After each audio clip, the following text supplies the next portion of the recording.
All right, from Drew Clay Searles, if Chael could take a mulligan on any one fight in his life, which one would it be? Oh, last one, Tito. Tito, just simply because of offense. You know, you go out and lose a fight, but you go out there and you bring your offense with you. You can live with the result. When you show up and you never get going, man, it's and Tito's he's the worst fighter in the sport. We were fighting for title. I took his title. I am now the worst fighter in the sport. Whoever I fight next, if I win that fight, he then becomes the worst fighter because I've officially got the crown, and that's tough. And it would be Tito, and boom, there you go. Jason Hendricks, would Chael ever consider a career in pro wrestling after MMA? No. If my athletic abilities diminish or I suffer an injury, my contingency plan is to join the NFL. All right, now, Jacob, you can see I'm going in order. I'm not throwing these in here. I'm not teeing him up. Matt Wiley, question is, after the Vanderlei Silva fight, hopefully sooner or later, will you call out Tito for a rematch? I see it 1-1 as now. Yeah, the score is 1-1 between Tito and I, and you always go into a rubber match, and everybody knows that. And the only reason I kept my mouth shut on the Tito fight, look, Tito tapped in that fight. I knew Tito tapped when he tapped. I heard Tito verbally tap, and I've never said a word about it. Privately to Tito at the press conference or to you guys, I never said anything. And the reason is, first off, when you lose, you just take your loss. It's not a tap if the referee doesn't call it a tap. So therefore, Tito didn't tap. I thought he tapped, and I let a move go. He verbally tapped, and I never said anything about it. And the reason is he quit the sport 5 seconds later. He quit the sport 5 seconds after I tapped, and he quit the sport 1 minute and 5 seconds after he tapped. There was no rematch. There was nothing to build, and there was no reason to tell the real story. He then believes that he's going to come back for Fedor. Now, Tito was nowhere near the Fedor fight. He didn't offer his services. He had nothing to do with it. But the bottom line was he then took himself out of retirement by pretending that he offered to fight Fedor, which he did not do. If Tito ever wanted to come back and play, I'll tell the whole story of what happened in that fight. And yeah, we are one apiece. I never got going. That guy is easy work for me. I would put that guy away in less than 2 minutes. It would be a completely different fight. It bothers me. It bothers me to come out here and say that I could clean a guy up in 2 minutes that just tapped me out. I realize how insane that sounds, but the guy was gone. There was no reason to come. I saw all the conspiracy theories. I saw the videos going around that show Tito tapping out, and then I let the hold go. What people don't know is I didn't let the hold go just because he tapped. He yelled, tap, tap, twice. He yelled it twice. John never called it. Tito kept fighting, so I had to keep fighting. He then quits the sport and acts like he done something. It's like, Tito, you want to play this game, man? We're one apiece. I never rubbed it in your face when I cleaned you up in 44 seconds in college. You did rub it in my face. The real truth is you tapped 1 minute and 5 seconds before you quit the sport, allegedly. You quit 5 seconds after I tapped. You want to do it again, man. You want to act like you're coming back. Come on back.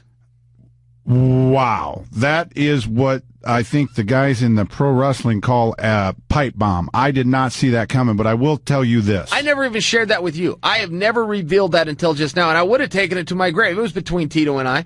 He gave me a look after the fight. Tito, we're good, man. I tapped fair and square. The ref called my tap. He didn't call your tap. We're good. You think I've never ran a tap back before? Sure I have. You're in there. You do anything you can. I had absolutely no problem with it, and he quit the sport. But if he's allegedly coming back, I'll fight Fedor. No, first off, you never offered to fight Fedor, you lying prick. And secondly, if you're rescinding your retirement, which he is going to do, he's going to rescind it because he's broke. Come on back. But it's not going to be the same. It's not going to be the same thing. All right, let me ask you this. I was completely respectful to Tito throughout the entire build-up to your fight. And anybody asked me any questions, including Ladd, I was very, very respectful. That turned immediately after the fight when he continued to act like a bully. I'm not sure you knew what was going on while you were calling the fight last weekend in San Jose. I know I called his actions around the cage of that fight that he was acting like the belle of the ball. Actually, he was acting like a peacock in a bad suit. Did you notice all the nonsense that he was running around the cage when you were calling the fight? Or did you just get irritated to all hell when you heard the news that he had offered to fight Fedor? Well, it was a little bit annoying because he didn't offer to fight Fedor. I mean, that was what was annoying about it. Tito Ortiz was nowhere near that deal ever. He shows up in a suit. Okay, he's a fighter, first off. He's got the only job on the face of the world where you never need a suit. Secondly, he now has no job. He's allegedly retired, and he still shows up wearing a suit that doesn't fit. I just think he's a really weird guy. I mean, you have to understand this. We don't have very many rules. I'm telling you, he yelled the word tap and he can do all of those things and get me to let a position go. It's up to the referee. If he says something to me and I want to let it choke, that's on me. I'm not mad at him for doing any of that. I'm just now telling you, now that he's saying he's not retired, now I'm telling you what really happened. I don't think he's going to deny that. Knowing Tito, he'll be like, yeah, man, I pulled one over on you, dummy. I think Tito will steer right into it. I don't think he's going to have a problem with any of this. However, I will offer you this. Tito comes out, and we're in this fight, and we don't have very many rules, man. By the rule book or by the code of ethics of the boys, there's not a lot of rules. We have one thing. When a guy taps, you let him go. Period. I tapped out, and he kept the lock. That's as scummy and dirty and bad as it gets. Now, it was my neck. All's well. I jump up. Everything's fine. That was my arm, and I tapped, and he kept going. We could have a totally different conversation. If that was my leg, I mean, you remember what happened to Pale Horace, and he was putting those guys out, and he ended up getting cut. You're going, hey, you can't do this. I covered him with the commission. The commission wants to know, hey, how do you want us to handle this? I don't. I do not want you to handle it. We're in the heat of battle. I tapped. He held him. I'm good. Let it go. I completely covered him. He comes to the press conference and wants me to give him an apology. He demands an apology. It's like, Tito, you just broke the one and only rule that we have in this sport. I then covered you for it so that you aren't suspended or fined or have to go through a hearing. And now you want an apology from me. It's like, this is insane world. So you made a deal with my question, you made a deal with yourself that he is no longer fighting. He's off bases. When he threw his name in the Fedor fiasco, real or unreal is when you took your gloves off and said, all right, now you're fighting, now you got to fight me. Yeah, that's the thing. It's like, Tito, I understand what you're doing here. You tried to get your name out there. It's a lie. It's a straight up lie. You never offered to fight Fate. He was nowhere near that deal. You were at the meeting. Now, you were outside the door of the meeting. Tito was nowhere near this deal. His name was never taken to Fedor Emelianenko. He did not make an offer. It's just not true. But there's a bigger piece there, which is he said he was retired. It's the only reason I let this whole thing slide. If there's never going to be a rematch, look, we're one apiece, man. Everybody that knows anything about combat knows you do a rubber match. Everybody knows that, but I've got nothing to sell because the guy just quit. He quit 5 seconds after I tipped, and he quit a minute and 5 seconds after he tapped. Let it go. I was fine to do that, but now if in make-believe land he's coming back, and I know he's coming back, he has to come back. There's nothing that he can go out and do. The guy can't put a sentence together. They asked him at the press conference, hey, Tito, are you ever going to work for Bellator? And Tito, and he looks over at Coker, and Coker's looking straight ahead going, please don't put me on the spot, man. What am I going to have you do? And Tito's like, yeah. And so somebody asked him the number one follow-up question that you can't ask a doofus, which is, well, what would you do?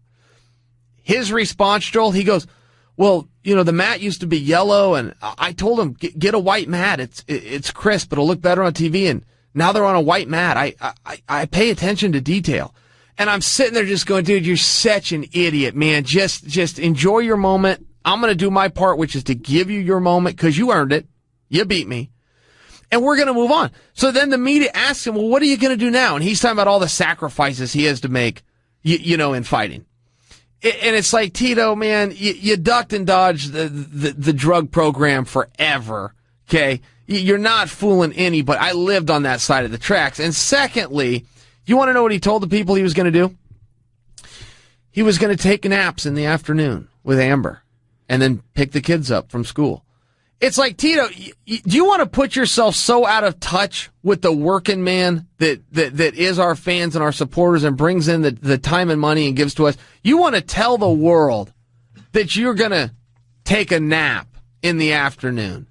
Man, you are so far. And what do you need that goddamn suit for, nap boy? He comes out and tells me, Joel, that he's in a gang. So I went through a deal with the FBI.